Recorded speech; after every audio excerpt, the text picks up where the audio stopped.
Right now, somewhere in Nigeria, a trader is buying rice priced in dollars.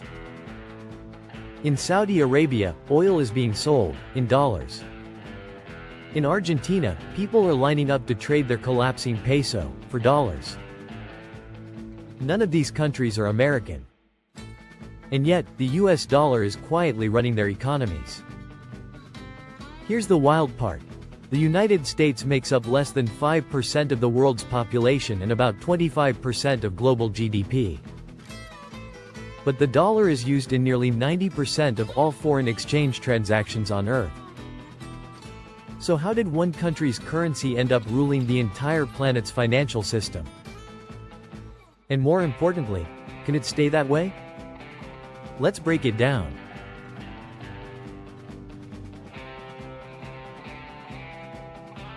The world before the dollar. Old map of the British Empire. Gold bars, 19th century ships. To understand why the dollar is king, you have to understand who wore the crown before it. For most of the 19th and early 20th centuries, that was the British pound. Britain had the world's largest empire, the world's most powerful navy, and the world's busiest ports. When you traded internationally, you often traded in pounds, because Britain was the center of global commerce. But 2 world wars changed everything. Europe was left in rubble. Factories destroyed. Economies bankrupt. Meanwhile, the United States, protected by 2 oceans, came out the other side with its infrastructure untouched, its industrial base booming, and holding roughly 2/3 of the world's gold reserves. Power, quite literally, had shifted across the Atlantic. And in 1944, that shift was made official. Bretton Woods, the birth of dollar dominance.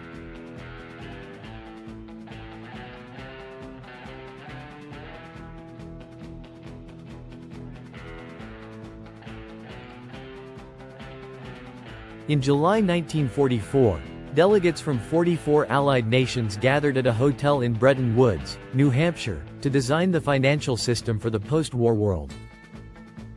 The agreement they signed was simple in concept, massive in consequence. The US dollar would be pegged to gold at $35 an ounce, and every other major currency would be pegged to the dollar. In effect, the dollar became as good as gold, the anchor for the entire global economy. Countries needed dollars to trade with each other, to hold as reserves, and to stabilize their own currencies. This is the moment the dollar stopped being just America's money and became the world's money. But here's the twist. In 1971, President Nixon severed the dollar's link to gold entirely. The gold standard was dead. By all logic, the dollar should have lost its special status right then and there. It didn't. And the reason why is one of the most underrated deals in modern history. The petrodollar deal.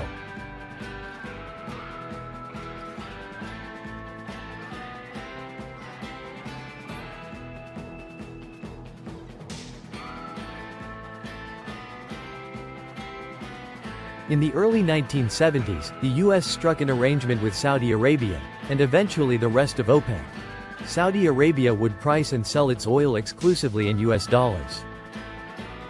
In exchange, the US offered military protection and arms sales. This mattered enormously, because oil is the one commodity every single country on Earth needs. If you want to buy oil, you need dollars. If you need dollars, you need to sell something to earn them, or hold US assets to store them. This created permanent, structural demand for the dollar that had nothing to do with America's economy directly. Countries with zero trade relationship with the US still needed dollars, just to keep the lights on and the cars running. Economists call this the petrodollar system, and for 50 years it has quietly reinforced dollar dominance, even after the gold standard disappeared. Why it's not just oil, the network effect. Oil explains how the dollar got its second wind. But what keeps it dominant today is something economists call a network effect. The same reason everyone uses the same social media app their friends use, even if a better app exists. Money works the same way. If everyone else prices contracts in dollars, insures cargo in dollars, and settles trades in dollars, it becomes wildly inefficient for you to be the one country doing it differently. This shows up in a few concrete ways.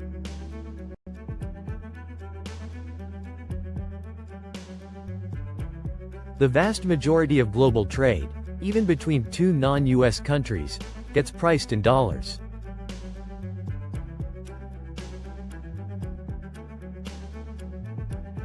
Central banks around the world hold roughly 55–60% of their reserves in dollars, far ahead of the euro, yen, or yuan.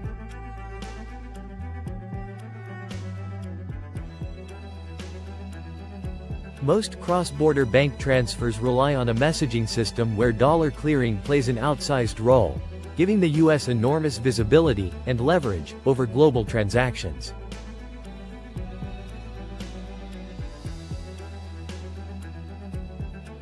US government debt is the most liquid, most trusted financial asset on the planet. A central bank in Japan, an oil fund in Norway, and a pension fund in Germany can all buy or sell billions of dollars of US treasuries in minutes, any day of the year. No other government bond market on Earth offers that combination of size, safety, and liquidity. Put simply, the dollar isn't dominant just because America is powerful.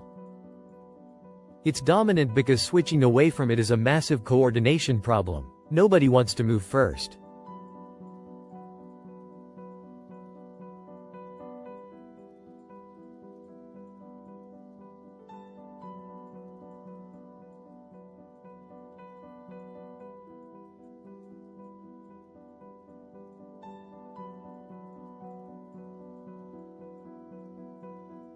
There's another ingredient that's harder to put a number on: trust. The US has independent courts, a central bank that, for all its criticism, operates with real independence, and over 2 centuries without defaulting on its debt or seizing private wealth through hyperinflation. That track record matters enormously. When there's a war, a pandemic, or a financial crisis anywhere in the world, investors don't rush toward gold or the euro or the yuan. They rush toward the dollar. It's called a flight to safety, and it happens almost every single time global markets panic. Even, strangely, when the crisis originates in the US itself, like it did in 2008. That's an extraordinary amount of built-in trust. And trust, once earned over generations, is incredibly difficult for a rival to replicate quickly. The challenger's Chinese yuan symbol, BRICS summit footage, Euro coins.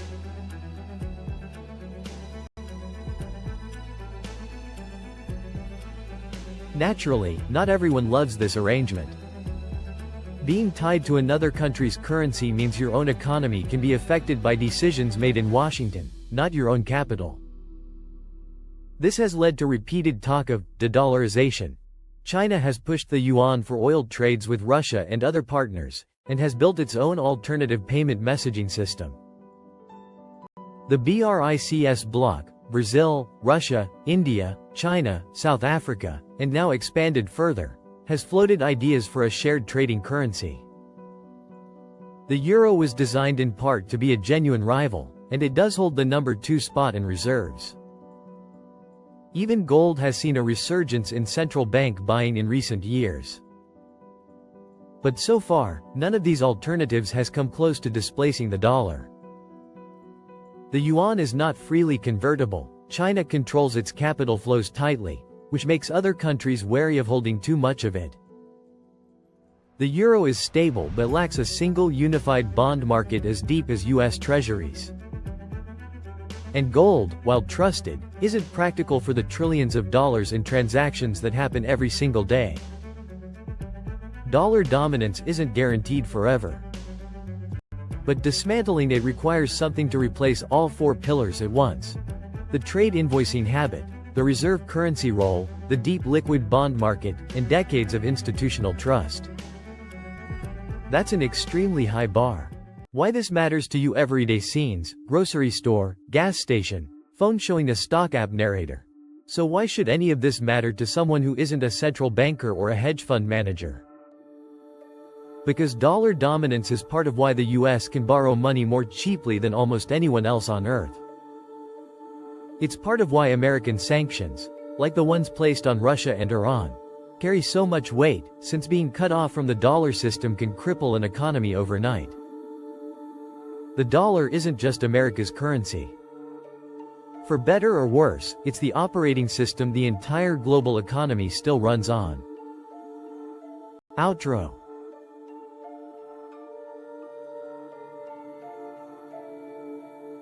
Narrator. The dollar's throne was built on the ashes of world wars, cemented by an oil deal in the desert, and reinforced every single day by millions of small decisions: a trader pricing a contract, a central bank buying a bond, an investor fleeing to safety. No empire lasts forever, and currencies are no different. But for now, and likely for years to come, the world still runs on the dollar. If you found this interesting, let me know in the comments what currency you think could actually challenge the dollar someday. And subscribe for more breakdowns like this one.